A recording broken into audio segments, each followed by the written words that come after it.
Hello, again, this is Ivan.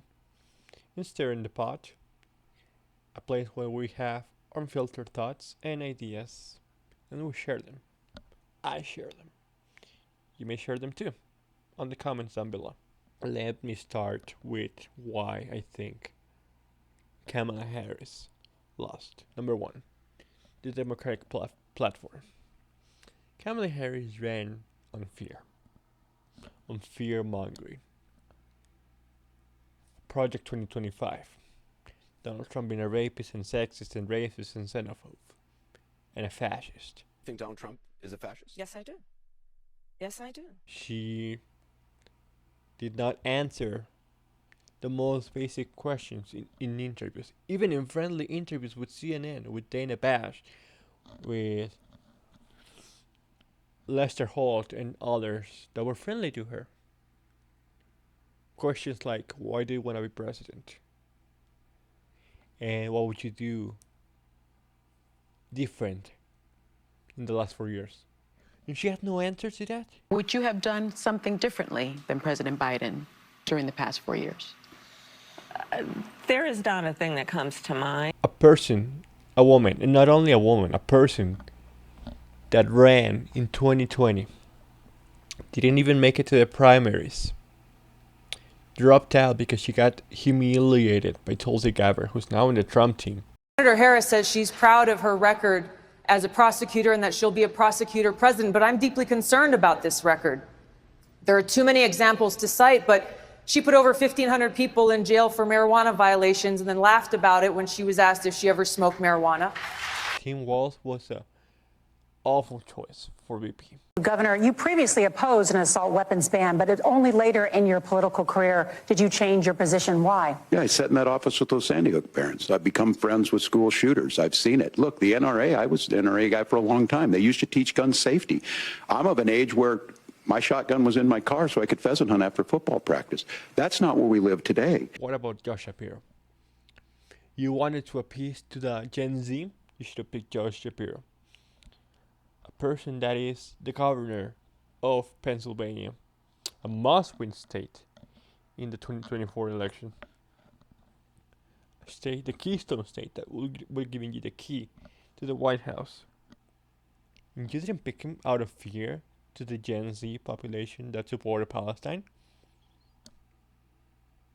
That's the second point. Third point.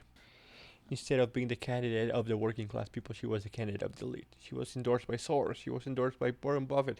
She was endorsed by Mark Cuban, one of the most outspoken billionaires out there.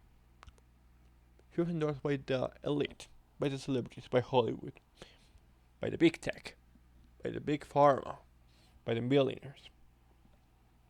That sends a wrong message. And Bernie Sanders came out this week and said it is not surprising that the working class, the Democratic Party, was supposed to not abandon them. And you had to ask me 8 years ago, who the American average working class person would have voted for. Who do you think the answer would have been? It would have been Bernie Sanders. Why? Because they felt the impact of the Bernie message, but they got burned out by Hillary Clinton and the establishment again. Now, you don't have that luxury anymore. You have a party that has been taken over by the status quo, by Kamala Harris, by your Joe Biden, by Gavin Newsom. People that have star power, but are still the elite of the Democratic Party. While the Bernie Sanders, the AOCs, the Elizabeth Warrens have been shut down. Even RFK Jr. That doesn't look good for a party that claims to be democracy, a Democrat Party. The party of democracy and of inclusion and diversity. Ask Tulsi Gabbard. You should ask her. This is what it comes down to. Independent thinkers like me have no home in the Democrat Party of censorship. Fourth point. The gall, as a Latino man, to think that because I'm a Latino, you have my vote, that because Latino men or women are immigrants, you're gonna have their vote, and you're gonna call them traitors. And I'm not talking about Kamala. I'm not talking about Joe Biden. I'm talking about the supporters. I'm talking about you who supported Kamala. I'm talking about you, average Democrat voter who thinks that because we're Mexican or because we are Latino or because we are Cubans, we're gonna support Kamala. You don't know the Latino voter. Latinos are the churchgoers. Latinos are the Catholics. Latinos are the Christians. Latinos are family people. Those are the people that you abandon. You're no longer the party of Kennedy. You're no longer the party of Jimmy Carter. You're the party that abandoned those ideals, and that's why the people left you. Next question is, where does the Democratic Party go from here? The party of Rashida Tlaib, the party of Bernie Sanders, of Elizabeth Warren, of the Green New Deal might be over. The party of, Kamala Harris and the leftist ideals, the progressive movement. At this point in time, I would say that it's dead.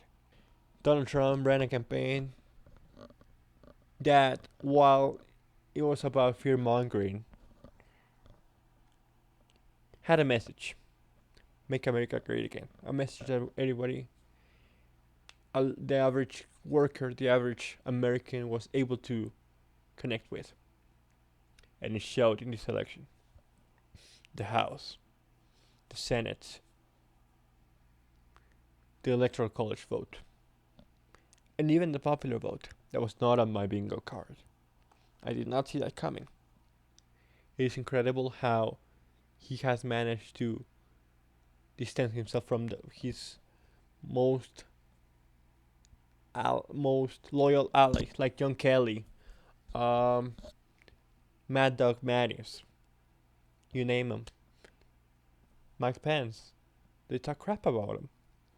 But then you have Vivek Ramaswamy, RFK Jr., Tulsi Gabbard, Elon Musk, Joe Rogan, Dana White, J.D. Vance.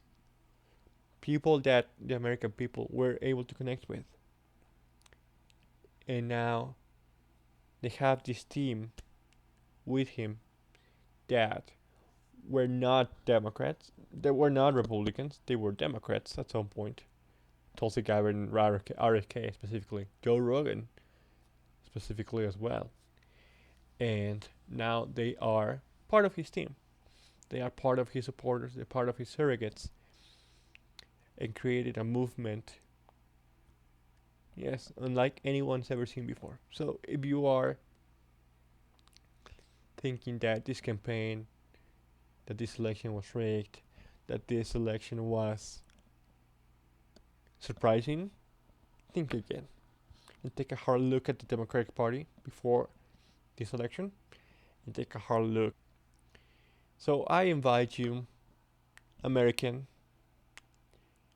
to unite, to support, yes, Donald Trump and this administration, because if he fails, we all fail, and America cannot afford more failing. It is hard, it's gonna be hard, but we're gonna have to try, like Donald Trump say. We have to do it.